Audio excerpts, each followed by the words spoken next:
안녕하십니까. 오늘은 소설은 삶을 팍 뒤집어 놓는 반전의 미학이다. 이것을 화두로 이야기하겠습니다. 오늘은 소설에 관한 이야기입니다.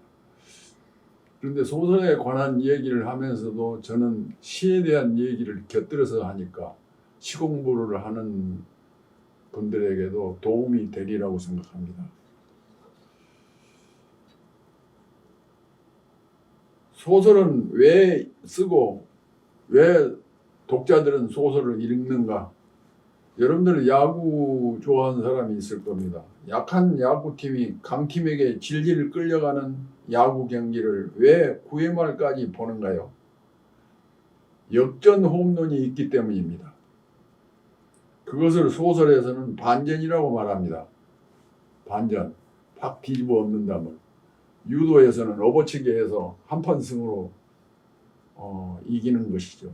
삶을 팍 뒤집어 놓는 반전을 위하여 소설을 씁니다. 반전을 즐기려고 소설을 읽습니다. 반전을 희망하면서 세상을 살아갑니다. 우리들은 모두 다. 반전이 없으면 우리 인생도 없습니다. 다음은 산문시 한 편인데 전에 역설 이야기를 하면서 이 시를 인용했던 것 같습니다. 다시 반전에서도 이것이 활용되니까 읽어보겠습니다. 할아버지가 밤낚시를 갔는데 고기들이 미친 듯이 입질을 했다. 황홀해진 채 99마리째를 잡고 옆구리가 결리어 허리를 펴고 구러간을 들여다보니 단 한 마리밖에 없었습니다. 깜짝 놀라 사방을 두리번거리니 배전 아래서 도깨비가 히히 웃으며 말했습니다. 한창 신나게 잡아 올렸지. 알고 보니 할아버지가 한 마리를 잡아 구렁이에 넣으면 도깨비가 슬쩍 가져다가 낚시에 꿰어주고 그것을 잡아 올려 구렁이에 넣으면 그걸 가져다가 다시 낚시에 깨워주곤 하기를 98번이나 한 것입니다. 우롱당한 것이 하도 분하여 너 이 자식 나한테 죽어봐라 하고 주먹을 부르짖고 덤비자 도깨비가 달아나면서 말했습니다. 너무 화내지 마라. 한 마리나 99마리나 그것이니라.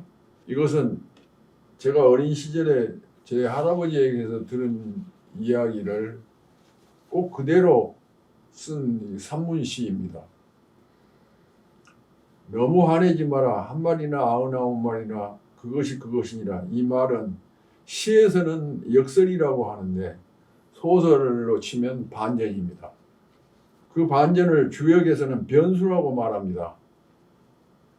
주역은 동양 고전 가운데서 가장 위대한 경전입니다. 여러분들도 그 주역을 한번 공부해 보시면 좋을 겁니다. 주역 가운데서 특히 계사전이라고 하는 위대한 그 내용이 있습니다. 근데 주역에 통달했다고 오만에 있는 해장 스님에게 다산 정력이 물었습니다. 주역에서 건괴의 초구는 왜 굴을 취하는가요? 그러니까 회장이 대답했습니다. 자신만만하게. 구가 양수의 극치인 때문입니다. 여러분들 노름한 사람들이 갑오 챙기는 거 봤죠? 그건 수의 극치이기 때문에 갑오를 게임에서 이기는 것으로 쳐주는 거예요. 다산이 그래 다시 물었어요. 건의 초구가 양수의 극치인 굴을 취한 것이라면 건의 초육은 왜 음수의 극치인 십을 취하지 않고 육을 취하는 것인가? 무슨 말인지 알겠죠? 초구가 양수의 극치인데 음수의 극치는 십이 가장 많은 거예요. 그런데 왜 십을 취하지 않고 육을 취했는가? 그러니까 그 말을 물어보자 회장이 대답할 바를 모르고 다산에게 큰절을 했다는 일화가 있습니다. 실제로 그랬다고 다산이 자기 형에게 편지를 보내는 그 글 속에 이 말이 들어 있습니다. 그러니까 다산은 그 한마디 말로 해서 오만한 회장 스님을 굴복시켜 버린 거예요. 그런데 그러면 회장은 무엇을 몰랐고 다산은 무엇을 알고 있었는가 하면 주역의 원리인 변수에 대해서 다산은 이미 통달하고 있었던 겁니다. 1357구라는 양수 가운데서 구를 취한 것은 구가 양수의 극치 여사가 아니고 변하는 수이기 때문입니다. 그러니까 구는 변하면 10이 될 수 있죠.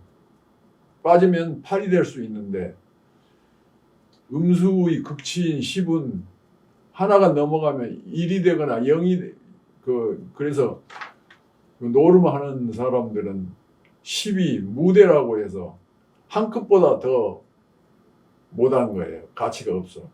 무슨 말인지 알겠죠? 그래서 주역에서는 왜 변수를 취하는가? 주역의 원리가 변수에 있다고 제가 이야기했는데 왜 주역은 변수를 가르칠까?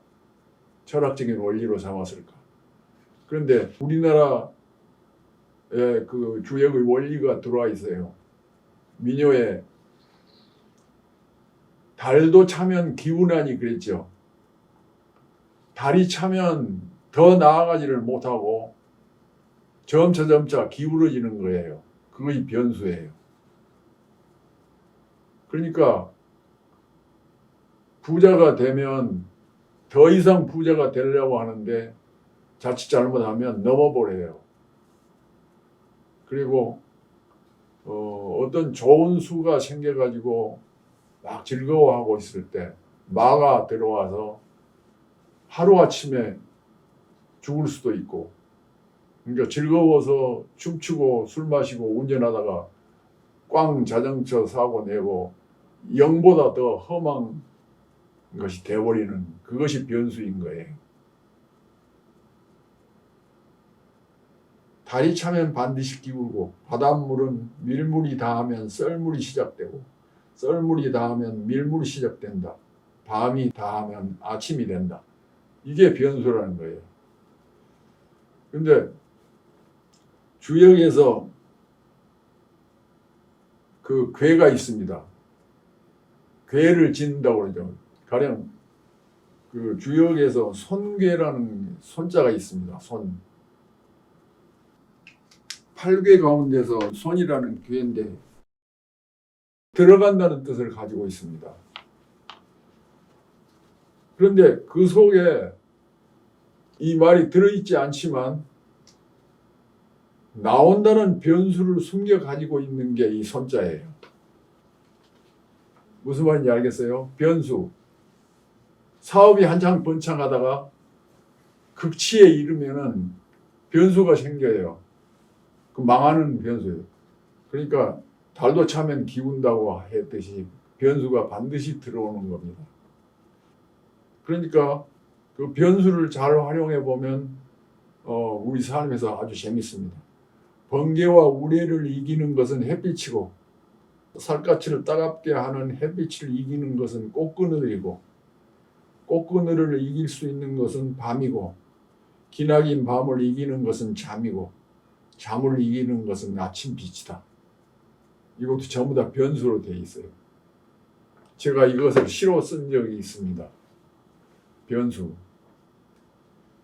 능력 있는 신하를 상하게 하는 것은 임금의 총애이고 임금의 사랑을 너무 많이 받으면 신하가 큰 상처를 입게 됩니다.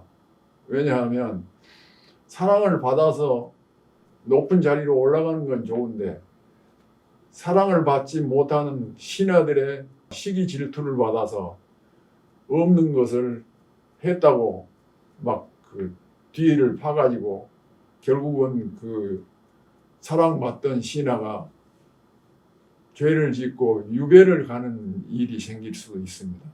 그러니까 능력 있는 신하를 상하게 하는 것은 임금의 총애이고 예쁜 아기를 상하게 하는 것은 저주로 인한 과도한 배부름이다.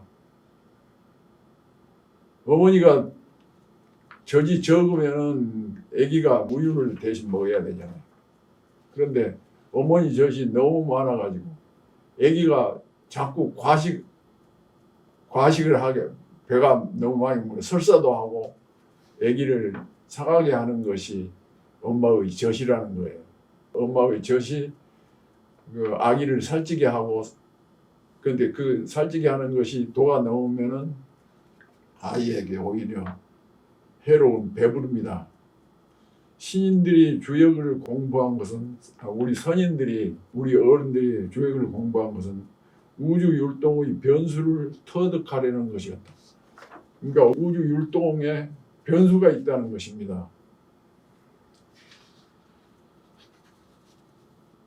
반전에 반전, 다시 반전, 그리고 또 반전하는 묘미.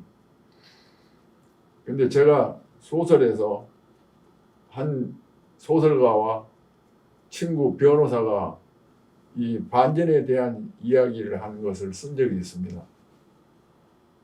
어떤 이야기인지 제가 그 소설을 한 대목을 떼어왔어요.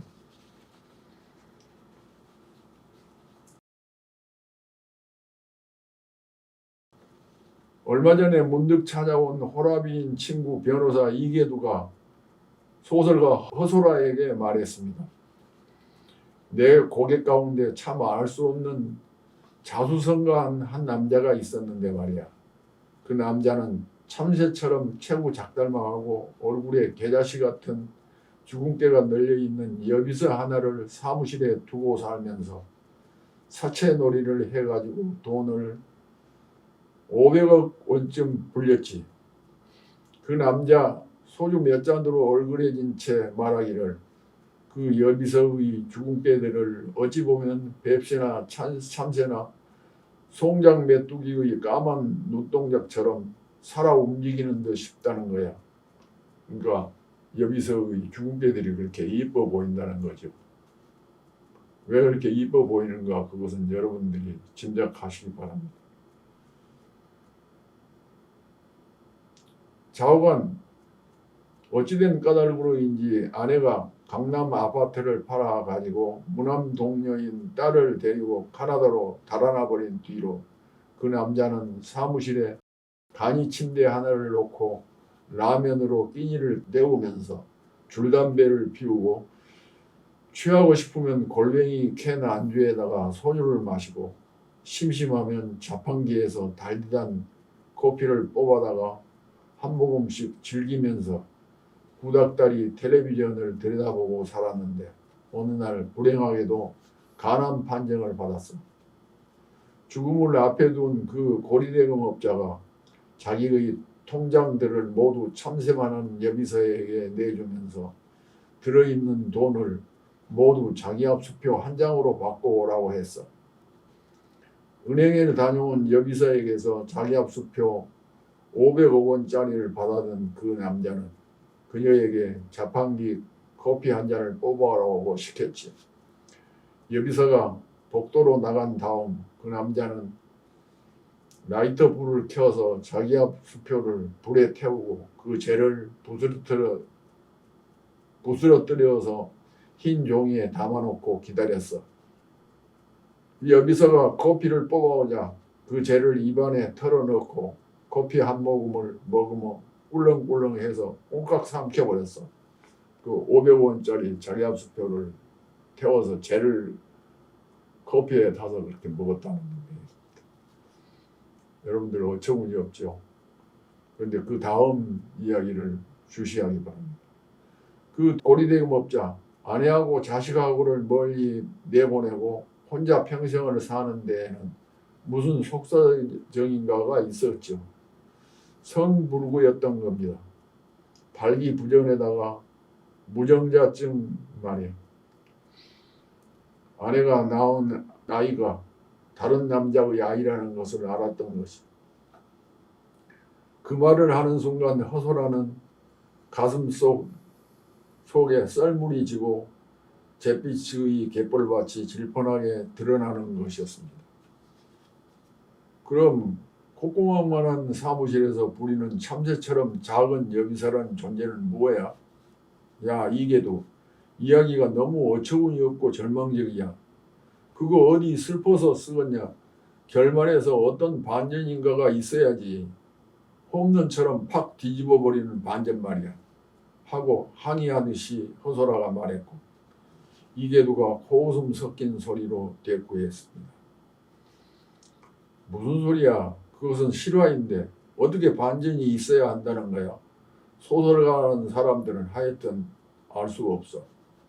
이계두는 변호사의 삶과 소설가의 삶을 재빨리 구획지어 놓고 있었습니다.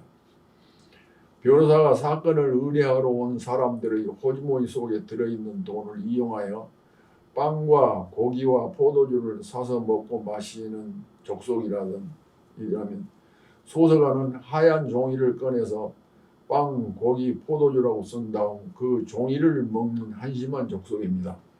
비유하자면 그렇다는 거예요. 변호사와 소설가가 어떻게 다른가? 소설가 허소라가 말했습니다. 그래, 그렇다. 소설가라는 동물이 원래 그렇다. 세상을 늘 그렇게 역전 말루 홈런처럼 반전시키기를 좋아하는 동물이야. 이 세상은 역전과 반전이 있어야 즐겁고 향기로운 거야. 어쩔 수 없는 팔자다, 팔자. 이계두가 빈정거렸고 허소라가 대받아 말했습니다. 그래, 어찌할 수 없는 운명이다. 이계두는 소설가라는 사람들을 알 수 없는 사람으로 여기고 있었습니다. 자기의 알 수 없는 의혹과 혼돈 속에 살면서 허방을 만들어 놓고 스스로도 거기에 빠지고 다른 사람들로 하여금 줄줄이 빠지게 하는 사람. 허소라가 이계두에게 말했습니다. 아까 내가 한 고리대금업자 이야기도 사실은 이렇게 반전이 되어야 하는 거야. 그 치사한 졸부가 임종을 앞두고 고통스럽게 숨을 헐떡거리고 있을 때 슬피 울어대던 죽은 게 많은 참새만한 여비서가 무릎을 꿇고 참회하듯이 말하는 거야. 사장님, 용서해 주십시오. 사실은 제가 사장님에게 드린 그 자기압수표는 가짜였어요. 이렇게 말하도록 허소라가 소설가적으로 그렇게 해석을 한 거예요. 그렇게 이야기를 꾸며서 한 거예요. 그러니까 이계두가 빈정거리듯이 말했습니다. 아, 이가시냐, 너 시방 착한 여비서를 그 졸부의 인생을 잔인하게 도굴해버린 무서운 악녀로 만들어 놓고 있지 않니? 그렇게 되면 그 여비서는 지옥에 떨어져야 하는데 허소라는 법 논리로 무장되어 있는 변호사 이계두를 소설의 분위기 속으로 끌어들인 승리감을 즐기며 말했습니다.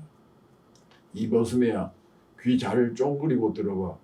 검사, 판사들이 법 거미줄로 칭칭 동여매 놓은 자들을 너희 변호사들은 꾀꼬리 소리 같은 훈수두기와 상대방과의 흥정이라는 술수를 써서 구제하려 하지만 소설가들은 참회를 통해 원죄로부터 구제한다. 가짜 자기압수표를 만든 그 여비서 뒤에는 너 같은 고명한 훈수꾼 변호사가 있었겠지. 그렇지만 그 졸부는 죽어가는 순간에 빙그레 웃으며 숨가쁘게 말을 해야 한다. 얘야, 나 진즉에 네가 가져다 준 그게 가짜라는 것을 다 알고 있었다. 그 돈 좋은 데다 쓰고 살아라. 이렇게 말을 해야만 다시 한 번의 반전이 되는 것이고 이야기는 탄력을 얻게 되는 거고 주제가 긍정적인 쪽으로 살아나는 거야. 그러자 이계두가 항의하듯이 말했습니다. 그렇다면 그 졸부는 여비서 뒤에 훈수꾼의 존재까지도 다 알고 있었다는 것이고 그 훈수꾼도 여비서와 함께 지옥에 떨어져야 한다는 것 아니냐. 그녀가 고개를 저으며 말했습니다. 세상에서 가장 위대한 복수는 용서라는 것이야. 우리 삶에 있어서 절망은 암세포인데 희망은 엔돌핀인 거야. 또한 그 희망을 위한 반전은 항암제야. 이계두가 빈정거렸다. 그렇다면 소설도 하나의 설교일 뿐이라는 것 아니냐. 소설은 설교나 법문 그 이상의 것이다. 도스토옙스키가 제와벌에서 주인공으로 하여금 전당포주의를 살해하게 하고 소녀로 하여금 유형당하는 그를 구제하게 한 것, 분노는 포도처럼 해서 굶어 죽어가는 한 남자의 입에 금방 해산한 젊은 여인이 자기 젖꼭지를 물려 살려내는 것. 호소라가 이렇게 말하자. 그렇다면 그 졸부는 자기 인생을 도굴한 여비서와 훈수꾼을 용서함으로써 극락에 가게 될 터이지만 졸부를 속이고 지옥에 떨어진 여비서와 훈수꾼은 어떻게 구조를 받아야 하는 거예요? 소설가들이 소설 속에서 운용하는 사건은 치밀하게 구성되어 있다. 발기부전증에다 무정자증 환자인 그 졸부는 참새 같은 여비서의 알몸을 이때껏 만지면서 즐겨왔던 거야. 때문에 여비서는 당연히 받아야 할 것을 받은 것이고 여비서로 하여금 그것을 받아내게 해준 훈수꾼은 넉넉하게 좋은 일을 한 것이고 이제 그녀로 하여금 좋은 일을 하는 데에다 그것을 쓰도록 훈수를 하기만 하면 된다는 그들 둘이도 또한 극락에 가는 것인데 그 누구보다 더 가벼운 몸으로 천국행을 하는 것은 졸부야. 그 졸부는 평온한 얼굴로 여기서의 손목을 꼭 쥐어주고 죽어가는 것이니까. 이것은 제가 쓴 키조개라는 소설 속에서 가져온 것인데 소설가와 변호사가 서로 입다툼을 하면서 어떤 것이 법적인 한계이고 어떤 것이 소설이 추구하는 것인가를 이야기했습니다. 소설에 있어서의 반전은 시에 있어서의 역설과 같은 효과를 발휘합니다. 역설을 모르고는 시를 쓸 수 없습니다. 모든 시에는 역설이 사용됩니다. 역설은 초월해서 벗어나서 그러니까 역설은 파라라는 말과 독사라는 말이 있는데 파라는 초월한다는 벗어난다는 뜻이고 독사는 의견, 생각이라는 합성어입니다. 이문 같습니다. 그러나 나는 이문을 보내지 않았습니다. 이것은 한용운의 이무침묵에서 가져온 말인데 이것이 역설입니다. 역설에 대한 것을 제가 여기다가 써보겠습니다. 파라독스란 말은 역설이란 말인데 파라와 독사로 나눌 수 있어요. 이 파라는 초월한다는 뜻이고 벗어난다는 뜻이고 자기 생각이나 자기 의견을 벗어난다, 초월한다. 그것이 파라독스, 역설의 의미입니다. 오늘은 소설은 사람의 삶을 확 뒤집어 엎어서 반전을 하게 하는 미학입니다.